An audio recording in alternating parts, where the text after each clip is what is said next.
Ladies and gentlemen, the time has come to begin our journey to Eve at long last. Now then, we are only minutes away from leaving to another planet altogether, with some Kerbals for the first time. To give you an idea of what I'm planning on doing, the first thing we're going to do once we hit the node is launch forward and up towards a moon, specifically Minmus. And using Minmus's gravity, we're going to bounce off of that and jump up to an escape that'll ultimately put us in an orbit that's similar to our planet, except we won't be within its sphere of influence anymore. Now, we wouldn't have to go to Minmus to do this, but in the interest of making sure that Charon gets to visit every major location in the game, or every major place, hopefully, we'll see how well I can adhere to that, but in the interest of doing that, I would like to fly past Minmus on the way. You may notice that Minmus over here, the way we've got this trajectory set up, if we do this exactly the way we have it planned right here, we're actually going to crash into Minmus. And that's because of the fact that our trajectory to escape requires so much gravity that we'd have to pass through Minmus to do that. And I want to put us on this trajectory, because once we leave and travel towards Minmus and put ourselves on a collision course, then I want to jettison something from our vessel. Namely, I want to jettison this fuel tank, since we don't need it and I didn't put any science on it. We will deliberately crash it into Minmus without having to do anything extra to it. And then, beyond that point, we'll be able to put ourselves out of that trajectory very slightly, just so that we don't crash into Minmus, and then do a very close encounter that should still put us on a trajectory that leaves the sphere of influence of Kerbal. That begins in just a moment. Here we go! Okay, so I was basically correct on this in this regard. However, in the interest of making sure that we are on task, I need to make sure that we stay on the node. Now, our build is slightly unstable, as you can see here, because the top part of this is it's not connected by struts, so it's going to wobble a bit, and I'm going to have to be careful with the way this is set up. Oh, actually, you know what? We can do something to improve our ability to burn here, too. If I'm not mistaken.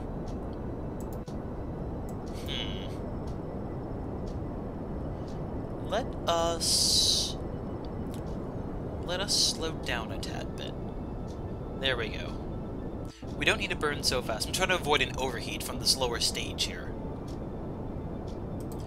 Let's take a look out here. Now we're starting to climb up, definitely.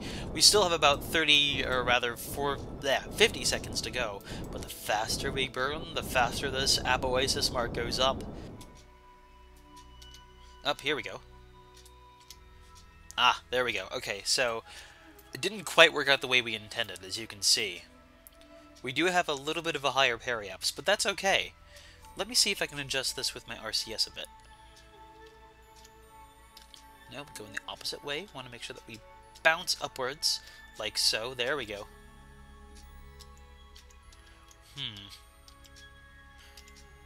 We're going to have to do a little bit of fine-tuning here, but I think we can pull this off. First of all, let us make sure that we can do this in the most optimal way possible. That begins by making sure that all of our fuel is distributed the correct way. First of all, let us get back into the sun so that we can watch Kerbal, our beloved planet, slowly vanish. We will not be returning for a very long time. Now then, we have a bit of fuel distribution to work with here. This upper stage has plenty of fuel. In fact, I believe it's still entirely full. So let's pour all of it into our main thruster right now. There we go. So, not too much in comparison to the rest of the big fuel tank, but it does allow us to completely get rid of this piece that we have right here. Now then, this fuel tank is completely empty, or it should be. Let me just make sure. Okay, you're good, you are good, and you are good. Let's see. Our monopropellant should also be optimized as well. Oh, in fact, there is a little bit of room for improvement here. Let me play with this just a tad bit. Okay, there we go. I believe the reason why that happened is because when we were doing our fine-tuning adjustments with our RCS a moment ago, it seems to have drawn RCS fuel from these landers instead for some reason. Well, no worries. Nonetheless, we have gotten exactly as we wish to get from our main fuel tank. So, with that, we shall bid our fuel tank adieu. It shall go on its own journey, and impact Minmus away from the craft, and make sure that we don't have any extra debris laying around. So first things first, let us detach from the fuel tank. We shall say our goodbyes, and it shall move on to greater prospects, namely an untimely demise. To ensure that it stays away from us, let us fast forward time a bit, so that it slowly sails away. That way, if we do start to do some fine-tuning adjustments, we don't have to worry about accidentally bumping into it. Let's see where we're looking at, how we're looking over here. Okay, so first of all, let's get rid of that. Goody goody. In fact, let us go forward in time a little bit faster. There we go. It started to veer off course away from us, so we should be able to not have to worry about it breaking us or breaking anything. In fact, let's switch over to the fuel tank now. So, our plan is to have this collide with Minmus, and all we need to do is adjust the course very slightly so that it does, in fact, perform the intended impact. So let's try doing something simple here. Let's see, that puts it at 55.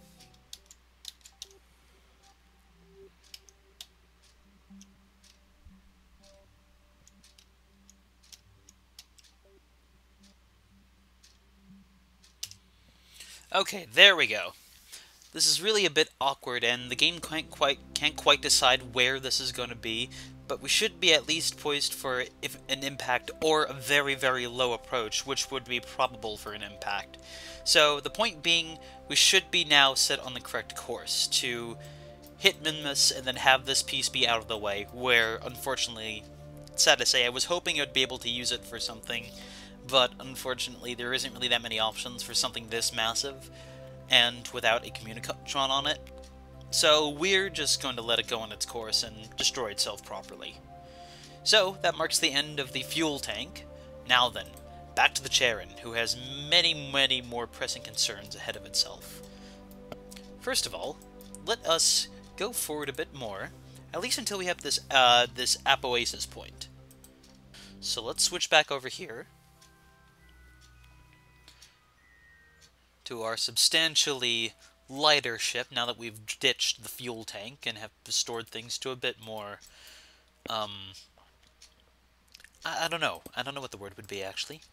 Nonetheless, here we go. As you can see, our periaps is a little bit low, or rather high, but perhaps if we can adjust it slightly. Let's see if we can... We want to raise it so that it brings us close to the surface of the planet and kicks us out of the system as well.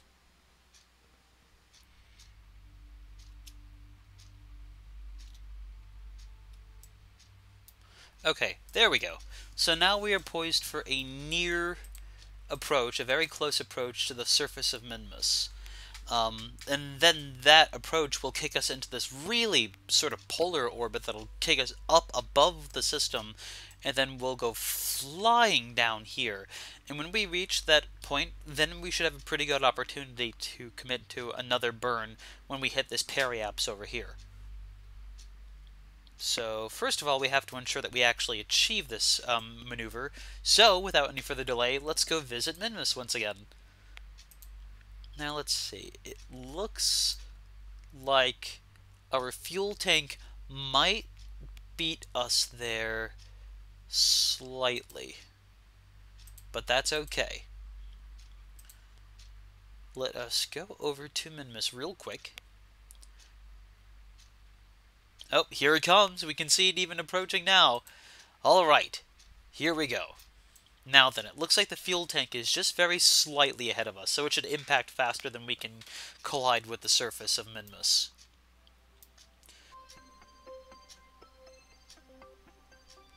Oh, here it comes. We're going to hit that mountain right over there. Now then, we are doomed. Definitively, definitely doomed. But perhaps we can do something even more slightly silly too. As we approach the mountain, we do have a couple more stages that we may be able to use. Our fuel tank is quite ruined at this stage, but we do have a decoupler. Maybe if we were desperate, we could try to decouple ourselves and give ourselves enough thrust to bounce upwards, even though the fate is inevitable nonetheless. However, we get to see multiple things crash if we decide to decouple something now, and that sounds like fun. So let us proceed to do the drastic. However, its fate, like ours, is inevitable. Or is it? That looks like that's going to clear the mountain. Wouldn't that be something if our debris survived but we didn't? Anyway, nothing more can be said for our own fate. Is that gonna... No, it's not gonna clear it. It's gonna crash shortly before or after we do. I'm not sure, actually. Let's place our bets. I'm betting that it's gonna crash just before we do, because it's about to hit the top of that mountain. Can we see our shadows yet? Oh. There it goes. This followed by this, and then followed by us. Yep, I can see their shadows now. The inevitable has arrived, ladies and gentlemen. It is time for our hour at hand.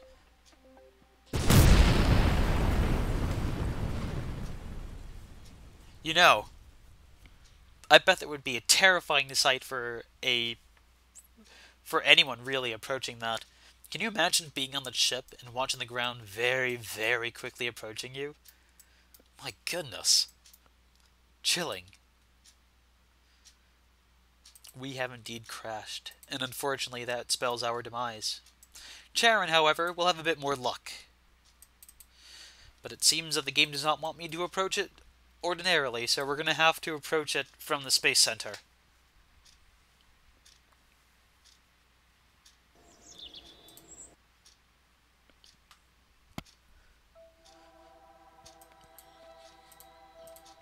I'm glad that occurred before we passed by Minmus, so we could actually see the consequences of a botched flyby mission. So, that piece got close. And do you know what else might crash? I think my game might crash. There it goes. Yep, we are dead. Okay, here we go. Sorry about that. Welcome back to the Charon. As we approach Minmus ever so slowly, and all its glorious awkward pixels start to form. Welcome back. This is Ardwick, and today we are almost going to crash into Minmus, except not really. We have already seen the consequences of what happens to devices that do crash, however. We will not follow that fate, although we will come pretty darn close, actually. To begin with, let me open my science monitor here as we slowly approach. This should look pretty cool, actually, as we approach the... Oh. Okay. Quick enough from the draw. Here we go. So let's see. Material study. I'm just going to do one of these gravity scans here, which is going to be a processing this module right there. Everything else is going to stay the same, I believe. We only need to do one gravity scan. I'm not worried about collecting each and every last piece of science on the way. It would be nice to be able to pull off some of that, but the majority of our science is going to really begin to kick in once we actually leave the Kerbal system and get into space proper. In fact, let us proceed a little bit further ahead. The moon ominously approaching from above. As we get closer to the bottom of the pole here, we should also see some new science options popping up at the bottom of the screen, or rather on the screen as we go underneath it. Looks like we're diving just underneath the South Pole. So let me keep an eye on our science monitor as we dip below, and inevitably lose a bit of sunlight too. We're going to go into the shadow of the planet as it ominously approaches. Whoa, the camera has chosen to do some awkward things. Okay, look how close we are flying to the surface, actually. This is a bit concerning, I'm not gonna lie. Fortunately, we can transmit a bit more science here, so let us go ahead and do that. We'll get that out of the way just before we lose our light as we go beneath, or rather behind, the shadow of the planet.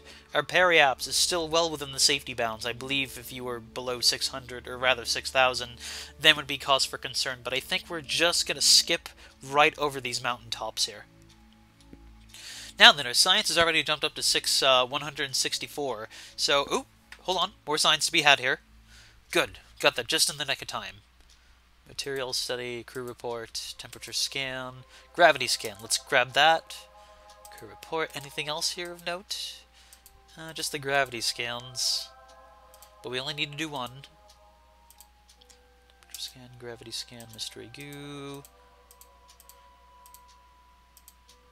There we go. Okay. We are very close to the surface now. Let's see. I don't think I processed that correctly, actually. Let me try this again. I'm going to process the information this time. Crew report. The rest of this is all stuff that we've already seen before.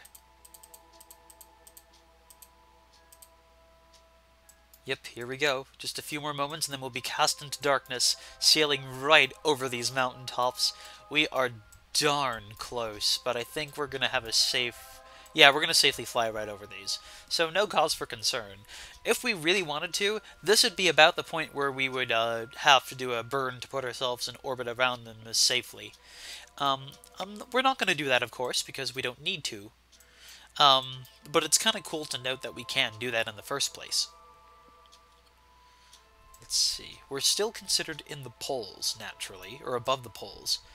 My goodness, I love the sort of sunset atmosphere that we've got going on here. It's very mysterious and a little frightening. Our meters, our altimeter is still going down, so we're still approaching the surface. We have not yet reached our safe point yet. It's not going to be until after we skim off of that lower point right here, right around this point where we're going to jump back upwards and get away from Minmus. I'm glad I did this, actually. We didn't need to spend that much fuel, but it's a really nice way to go about exploring planets very quickly. We will transmit that science, of course.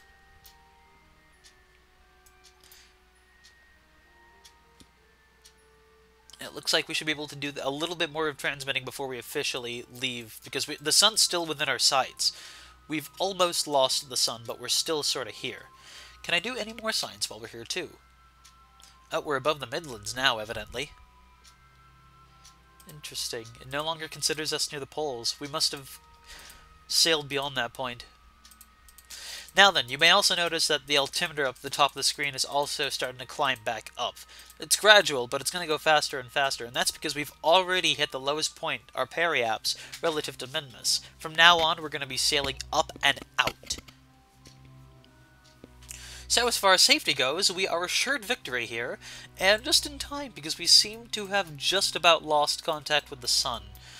I'm going to do something a bit silly here. I noticed that a lot of our solar panels are out and open, and I don't really want them to be, especially these guys right here. So I'm actually going to start by closing all of our solar panels, because when we do another burn, those lower... Oh! Let's see. Highlands, crew report, temperature scan, gravity scan. Okay, we'll do that. We'll quickly take Bill out on an EVA real quick. And have him do... Oh no, I missed it! Dang it! Nah, well, too bad. That could have scored us a bit more science. But no matter. Nonetheless, we did get a little opportunity for a little bit more science. We'll keep our eyes peeled on this. Anyway, now that I should stay focused. We opened up we closed our solar panels, so now I want to open them up. This time I'm going to do it manually because I only want 6 solar panels to be open. We only need 6 of them to be. The rest of the solar panels that we have on board our vessel here are going to serve for the probes that as of yet have not detached from our ship, and I don't want our probes bouncing around and destroying their solar panels before they have to detach. There we go. Now then, Now that we're safely above Minmus and are quickly rising up, first of all, I'm gonna transmit this data here for an additional 48 science. We're closing in on 300 actually. We're getting pretty darn good here, and we are going to more or less get ourselves ready to leave the Kerbal system once and for all. Now that we've done one final tour of the entire system, so let us start by floating back upwards, speeding up time a bit so that we can gradually fly away from Minmus, or its shadowed side.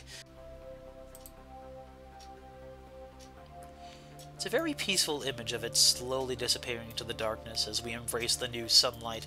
Our solar panels retracted and, or rather opened and ready to go and transmit some new energy into our system. We are nearly there, guys. We are nearly out of this, ooh. Okay, not too late, not too late. Quickly. The science shall do the trick for us here. Gravity scan, of course. Here we go. Process that data.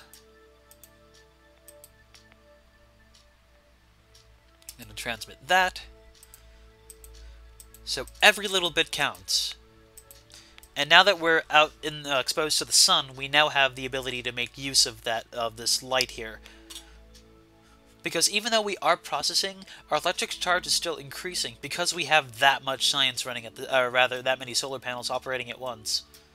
So, we are nearly there, guys. Let us see how much further we have to go. I'm just gonna speed up time a bit more here and bounce ourselves up. Okay, and honestly, I think we're close enough to actually commit to a burn to leave Kerbal once and for all. Let us simply burn and keep an eye on our apoaps. And there we go! We have done it, everybody! We have officially, or rather, put ourselves on the trajectory that we need to escape the Kerbal system. We're free! Let us reflect back upon Kerbal. Take a good look at it. And then let us begin our speeding process away, saying goodbye to Kerbal and its moon and its other moon as well, as we sail off into the great yonder, the great beyond. Nice that we have a chance to see a crescent like that. Oh, okay, let's transmit some more science, because of course we should. Let me open up my window here. You know what, I'm moving too fast, let's just keep going. It's just negligible science that we can get here by sending any other mission around to orbit Kerbal for a little while. There it goes, turning into a crescent just like the moon that we know and love here on our own planet, and watching it sail off into the distance. We will not be seeing it again for a very long time, and most of the spacecraft will actually not be coming back. Very little of it will return once we're done. Or maybe around half or so. Hard to say exactly the quantity. I can just barely see our planet disappearing into space. Meanwhile, we have our own journey to go on. We're approaching the Kerbal escape. Let us speed up time just a little bit to help us go right and move right along. Any moment now, we should hit the exit point, and then we will be on our own. There will be no further opportunity to escape or to approach Kerbal after this point, because now we are on our own set path.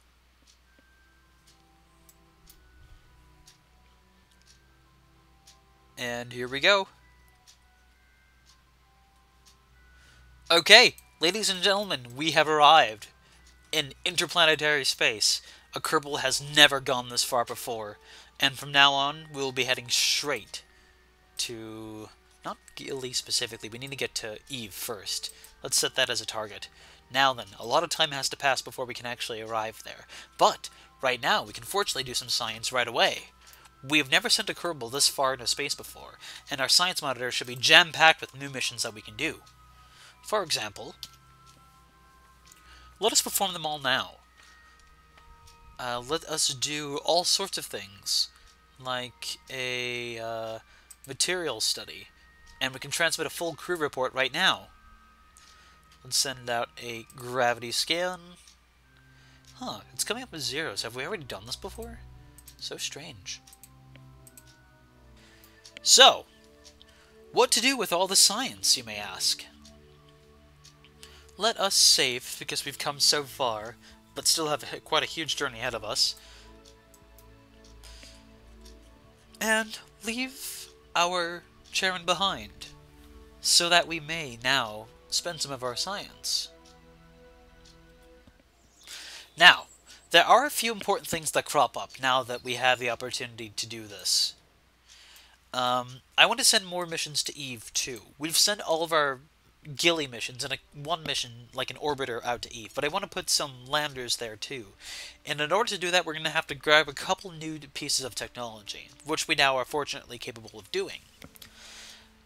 Let's see here. There are two that stand out that I really want to grab, but I think this is the one that I want the most. The Advanced Unmanned Tech.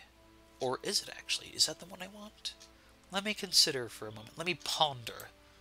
Do we need the Advanced Unmanned Tech yet for this? I do not think that we do, actually.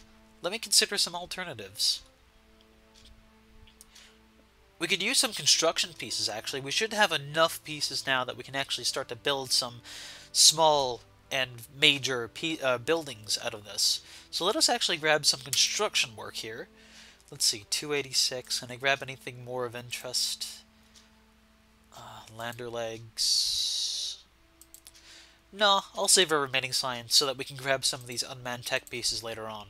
So, that's about as much as I wanted to do there. In fact, I can probably grab a couple of those unmanned tech pieces just by doing a couple more missions here, too.